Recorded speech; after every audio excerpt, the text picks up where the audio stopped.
Hey you guys, and welcome back to my channel. If this is your first time here, hey, welcome. My name is Dianne and I am super excited that you found your way here. Oh my gosh, you guys, we are finally caught up. I mean, finally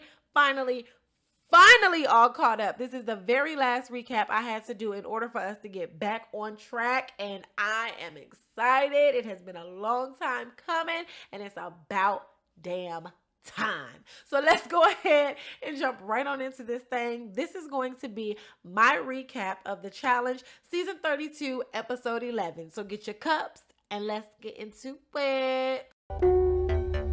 All of these detours, I cannot be sure if this is the right way, but I stay on pace. Yeah, I'm on my way. Tell them I'm on my way. On my way, on my way, on my way. I'm on my way. Tell them I'ma get this show. Okay, you guys, so this episode starts off with us finishing off the food challenge, okay? The last two teams that were going at it were Cara and Marie and Cam and Kaylee. Now, Cara finishes off her last plate, which leaves Cam and Kaylee in last place. And because this is a purge challenge, that means Cam and Kaylee are going straight to the redemption house. Now, the winners of this challenge are Ashley and Hunter, which means they get an advantage in the next challenge that we do. So Cam and Kaylee arrive to the redemption house, and the first person they see is Natalie. Natalie comes walking down the stairs, sees the two of them, and it's like, oh my gosh. These are the last two people she wanted to see, okay? The history between Natalie and Kaylee is not good. It's not good at all. And then, you know, not to mention, Cam and Natalie just finished exchanging words at the last redemption challenge. So it's just not good all the way around the board. So Natalie walks outside, tells Paulie to come inside because there's some people here. Paulie comes in. Cam and Kaylee greet him with a hug. They start to talk as they're conversing with each other. Natalie goes upstairs. Natalie goes upstairs and goes into her room. If you know Natalie, you know she's not a confrontational person. So that type of environment she doesn't want to be around at all. So she goes upstairs, she goes to her room to clear her thoughts, get her mind right, because at this point she's like, I'm over this shit and I will deal with this right here. I will deal with this shit tomorrow. But as for tonight, good night to all. So over at the main house, it's time to go to the club. After every challenge that night, they let us go to the club and just have a good time, have some drinks, listen to some music, and do what? Talk game. So we're there, we're having drinks, we're listening to music, just having a good time, talking game, whatever. And then Cara decides she wants to not so much confront Ashley, but more so be like, hey girl, like, you know, let's talk about this elephant in the room and let's just go ahead and clear the air about it. Now, both of these ladies are very much so drunk, okay? Very much so. And one thing I've learned about Cara is when she gets drunk, you're going to get very funny Cara or you're going to get very emotional Cara.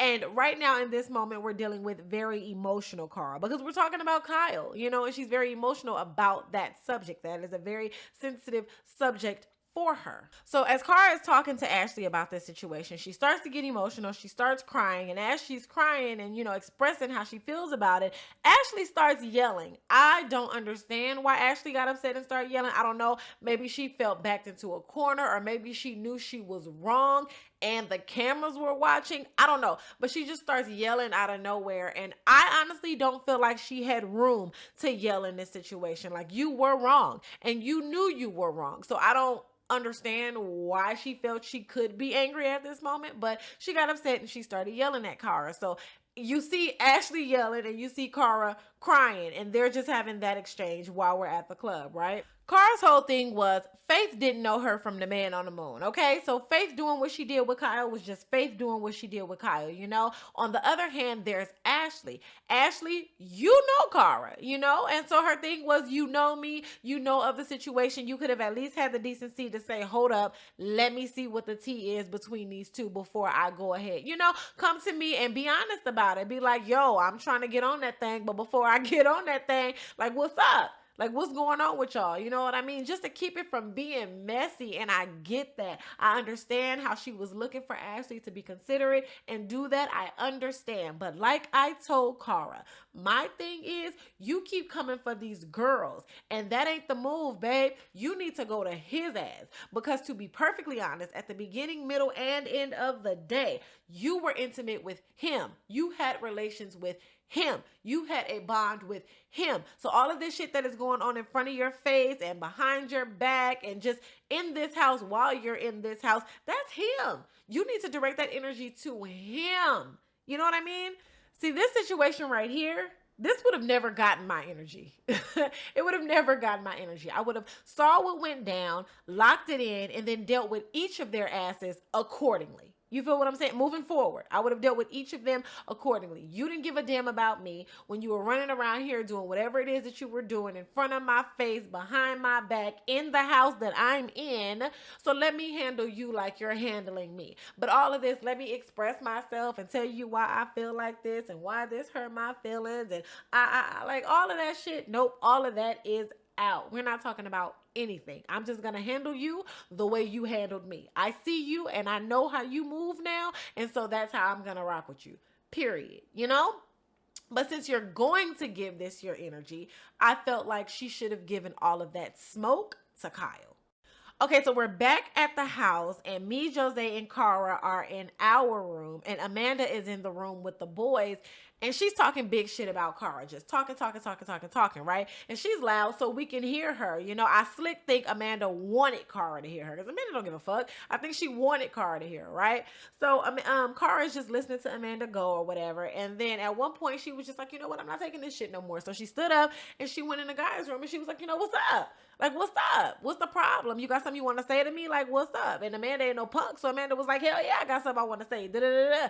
So she starts going off, and her and Cara are exchanging words. They're going back and forth, right? So Maria's just like trying to diffuse the situation. So, you know, she's just like, you know, you guys cut it out. Let's not do this, whatever. Just trying to calm it down or whatever. And so at this point, I'm standing behind the cameraman. When these type of scenes were happening, I never wanted to be in the scene, but I did like to watch the scene because it was funny to me. So I would always stand next to the cameraman so that I could watch it but not be in the scene. Like, I didn't ever want him to be able to catch me. I just kind of wanted to be able to watch, right? And get the good seat, right? So where I'm standing, I'm still within earshot of Ashley and Hunter, right? We're all in the hallway. And I'm within earshot, so I can hear what they're talking about. Y'all, Ashley turns to Hunter and she goes, she either said, do you care if I go in there? Or she said, would you be mad if I go in there? One of the two. But she asked for his permission before she ran in there. And then Hunter was like, I don't care what you do, right? He didn't give a damn. He was over it. He was like, I don't care what you do. So then she runs into the scene. And that's when y'all see her pop up out of nowhere. She asked his permission. He said, I don't care. And she ran into that scene. Like, she wanted to be in that scene so fucking bad. She was itching, right? So she ran into that scene. She stands on top of this little ottoman thing that's in the boys' room, and she starts yelling at Cara, nobody likes you, nobody likes you, nobody likes you. And we're just looking like, where did you come from? Why are you here? Who invited you? What are you doing? She's yelling. She's drunk as shit. Her titty is out. Her titty is popped out. So she's doing all of this yelling with one titty hanging out, drunk as shit, flipping this weave back and forth. And we're just like, oh girl, this is a hotassmess.com/org.gov. What are you doing? Like, it was too much, right? So now Johnny, he's trying to make light of the situation. So he's yelling out, nobody likes you. Nobody likes you. And that's one thing I did notice about Johnny. When those girls would say shit to Cara and just, you know, try to make fun of her or whatever like that, he would always step in to try to make light of the situation so that, you know, it wasn't so heavy on Cara. You know, he would come in and like just try to make her feel better about the situation, like flip what they were saying into a way to make her laugh so she didn't feel sad about what was being said. So that's one thing I will say that I did notice about their relationship. So at this point, I'm cracking up, right? I'm just laughing at the whole scene as it plays out. So Jose turns to me and he goes, I don't know what you laughing for. They coming for you next. And so that's when I went and stood on top of the bed and I said, I wish they would. I wish they would. And that's when y'all see me standing on top of the bed posted up, because I'm like, I know that there's tension between me and them as well. And I see how they're handling Cara. And so I'm like, oh, I wish they would. Come handle me like that. I want y'all to come. I need the action. I need it on today. Come handle me like that. So I stand on top of the bed and I post up or whatever. So they come in the room. When they come in the room, Jose say, you ready, sis? I said, I'm always ready. I stay ready. So Amanda comes into the room. And she starts going off on Cara. Oh, no. Back it up. Before any of this happens, when Ashley is doing all of this shit talking that she's doing, right? Marie tells her to shut up. And so her and Marie start going at it. Y'all, Marie walks over to Ashley, and when I say she launched the shit out of Ashley, I mean she pushed the shit out of her off of that ottoman. Ashley was so mad. When I tell y'all, Ashley ran around that house trying to get through security to get to Marie for damn near 3 hours. She was running back and forth trying to get to Marie just to return the favor because she pushed the shit out of her. And I know Ashley was embarrassed because you just took an L. You just took a major L. She pushed the shit out of her. And that was the funniest shit that night. So anyway, back to where I left off.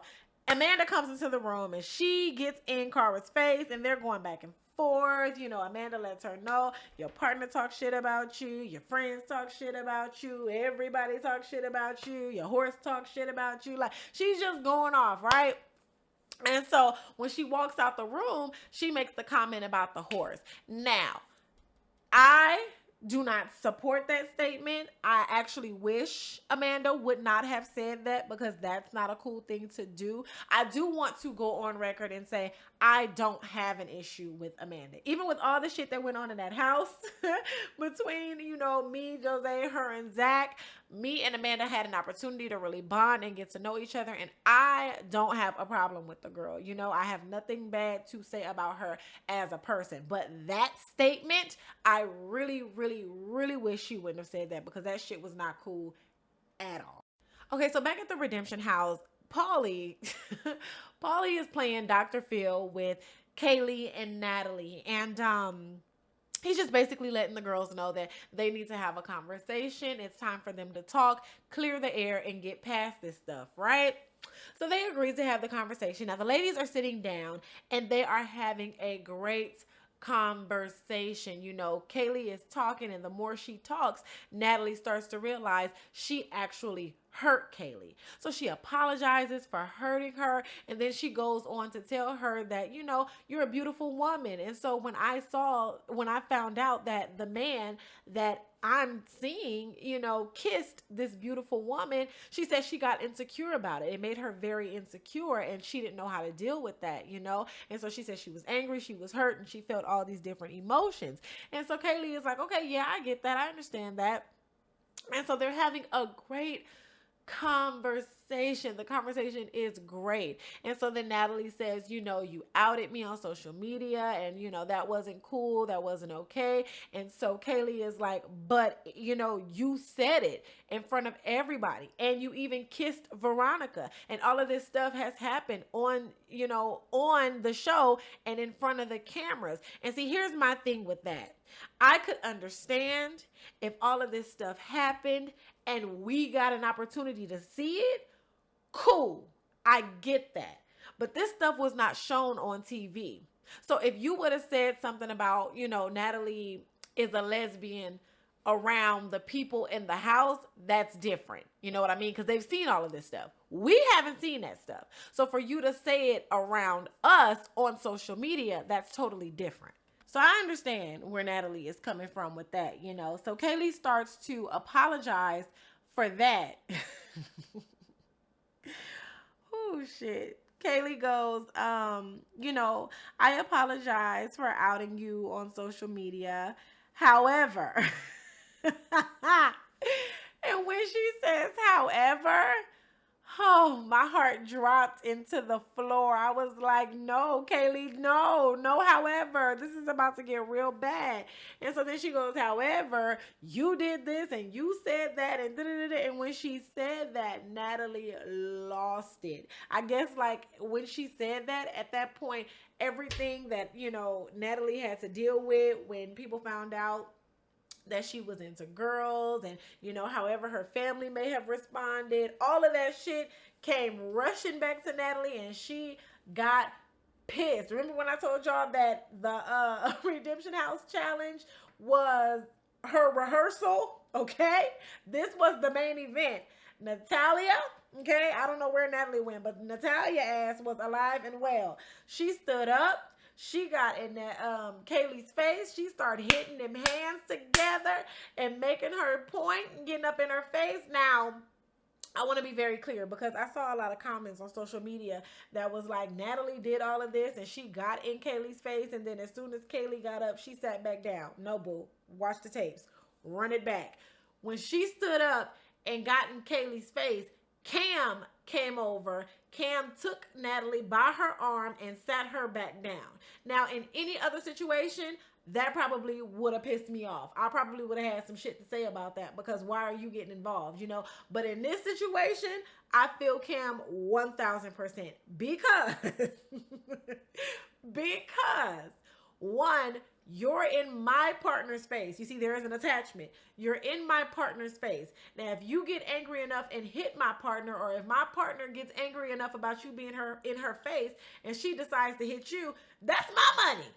That's my coin. So yeah, you need to sit down. So I completely understand that. So please note, she did not sit down because Kaylee sat up. Cam came in and Cam sat her down. So that's how that situation played out. Natalie sat there and she was trying to calm herself down. She was doing all her 10, 9, 8, 7, 6, 5, 4, 3, 2, 1 countdown from 10 exercises. She was really trying to calm herself down, but I was really proud of her for standing up for herself because Natalie takes a lot of shit. I mean, there's a lot of people that throw a lot of shit at Natalie and she just takes it. So to see her stand up and say, no, I have a voice and this is how I feel, and y'all finally about to listen to what the hell I have to say, it was good to see that. It was so good to see that. But man, I wish that conversation would have went so differently because, they were almost there, y'all. They were almost there. And that's a beef that I don't want to see continue. Like, I would rather them be friends because they have a lot of shit in common. So I would rather them be friends. But, who knows what the future holds. So it is a new day, ladies and gentlemen. And with a new day comes a new challenge. It is challenge time. And we are 1,000 feet in the air for this challenge. So needless to say, I am not enthused at all in the least bit, okay? 1,000 feet in the air overlooking South Africa. People of South Africa are living their lives, going shopping, eating, sleeping, going to work, going to school, just living normal life. And we up in the damn air, 1,000 feet overlooking all of this, attached to a damn bungee cord. This is not the move. So one thing I did learn while doing this heights challenge is that the challenge itself is not that scary. I mean, it's scary, but it's not that scary. The scary part is, okay, so the platform is on the ground, right? That's how it starts. You sit on the platform and then you rise into the air to get to where you need to be in order to start doing the actual challenge, right? That's the intimidating part. That's the scary part. Sitting on that platform and rising into the air because your eyes are looking around. And so now you're noticing how high in the air you're going. You're looking down. You're looking around. Like, all of that shit is scary and intimidating. And then once you get in the air, it's not like you immediately start the challenge. You have to sit there for a minute until cameras get ready, until the drone cameras get ready, until TJ gets ready, and then you get to start the challenge. So while you're sitting there and you have these knots in your stomach because you're in the air and you like, that's the scary part. right there. Once you start the actual challenge, your mind is on a million different things. It's on competing, it's on completing the challenge, it's on your partner. Like, it's a lot of different things to keep you distracted from actually being in the air. But that moment of intimidation is rising up into the air and then just sitting there. That shit is scary as hell. I'm not even gonna lie to you guys. That was terrifying. 1,000 feet in the air, you and your partner have to work together to build a bridge on this platform using only a rope from one side of the platform to the other side of the platform. Now, inside of this platform, there are these hooks. And so you take the rope and you tie these knots around the hooks, and they help you to build this bridge all the way to the other side. First team to make it to the other side in the fastest time, they win the challenge. So in the last challenge, the food challenge, Ashley and Hunter won. And so they got an advantage for this challenge. And what that advantage was, is they get to decide if they wanted to go in the first round or if they wanted to go in the last round. And of course they chose the last round. And that means they were going to go up against me and Jose. So all of the teams go, and the only team to actually make it across and complete the challenge so far is Bananas and Tony. So now it's on to me, Jose, Ashley, and Hunter. So our strategy starting off was Jose was going to go in first. He was going to go on the ropes and then get into a position where he felt comfortable on top of the ropes, and then he could get them tight enough, to where I can come in and it wouldn't be all wobbly and we wouldn't fall or get tangled up in the ropes. You know what I mean? Because if we would have both tried to attack those ropes at the same time, it would have been all bad. So he went first, and then he yelled for me to come behind him. So I came on the ropes afterwards, and I was walking on the ropes. There's no way I was going to lay flat and try to crawl across. Reason being, I knew I was going to get tangled up in the ropes. And I knew if I'm laying flat, I had the opportunity to look down. And that's what I didn't need to do. So I knew if I stood on top of the ropes, I would have to look up and look across at Jose. That's all I had, right? So I'm walking across these ropes, and I get over to the part where I'm supposed to tie the knot. But Jose has to tie his knot first and then throw the rope back to me. So he's like, Devon, throw me the rope. Now, y'all, I'm scared. I'm terrified to move, okay? Because these ropes are not sturdy. And then on my rope, on my side in particular, one of my ropes was tearing. Like, it was ripping. You could see it was barely hanging together. So I knew one wrong move and this thing was going to just completely detach and I was going to fall. So I was scared of that too. So I was trying to get past that rope. So Jose's like, throw me the rope. So I throw it to him. It was an old cheap ass, punk ass throw. I ain't gonna lie, it was whack. So I threw it to him. He was like, Devon, I can't reach. So I had to squat down. I had to slide my foot over and grab the rope with my foot, right? And slide it back over to me, then pick it up, right? And so I'm doing all this, and I'm proud of myself because I'm holding on to the hook while I'm doing it, and I'm still standing on top of the ropes. And my legs are shaking, y'all. I'm scared as shit, but I can't show it because, like I said, I don't want these people to know that I'm afraid. I've seen all of these people flop before us, and I'm like, I don't want to flop too. So let me at least show that I am a competitor. They keep trying to send me out of here because I'm a rookie. They keep trying to send me out of here and think that I can't play this game. So no, let me show them like, no, I can do this, right? So I get the rope and I throw it, I launch it over to Jose, and he catches it. He ties his knot and he throws it back to me. Now, y'all, I was a Girl Scout growing up, right? But I couldn't tie this knot for shit. I could not tie this knot for nothing. So Jose just kind of like walked me through it to tie the knot. So I tied it and I got it tight, and I had to throw the rope back over to him. Child, while this is going on, Ashley and Hunter are over there arguing, and Ashley decides she's gonna quit.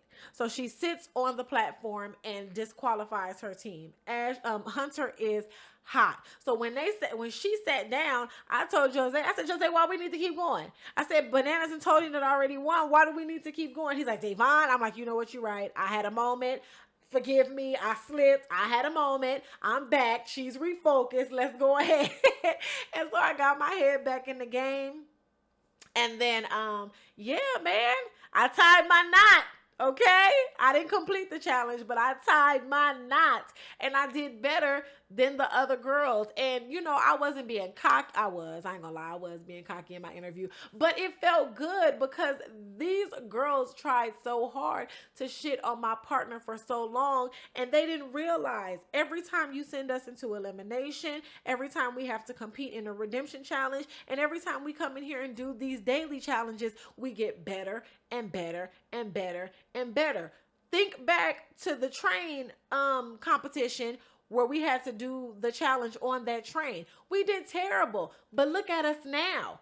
You feel what I'm saying? Look at us now. So we're only growing every time we do one of these challenges. So just, you know, damn, put a little respect on my name. So yeah, that did feel good. So we line it up in front of TJ. He announces that Bananas and Tony are the winners of this challenge. He then goes in on Cara because, you know, he said she pretty much just gave up, and he was telling her, you're better than this. What the hell happened up there? And so he was just going in on her about that, and then he started to go in on Ashley and Hunter, and you know, Hunter was just like, blame me, it's all my fault, whoop, whoop, whoop, just trying to take the blame off of Ashley or whatever. He was over it. He was just like, he was pissed off. So that's pretty much how that episode ends, you guys.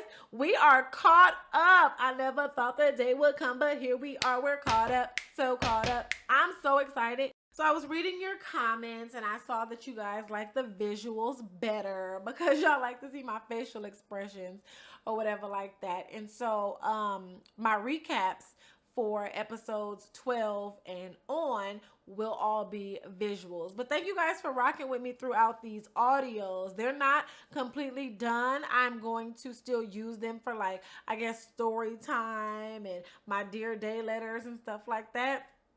I'll use the audios for that. But yeah, I love you guys so much. Thank you for rocking with me the way that you do. If you liked this video, make sure you like this video, and if you're not already subscribed to my channel, make sure you hit that subscribe button and hit that bell so you can get these notifications, honey bun. I love you guys, and yeah, until my next video, inhale positive energy, exhale the bullshit, raise your glass, and have a sip. Tell them I'm on my way. On my way.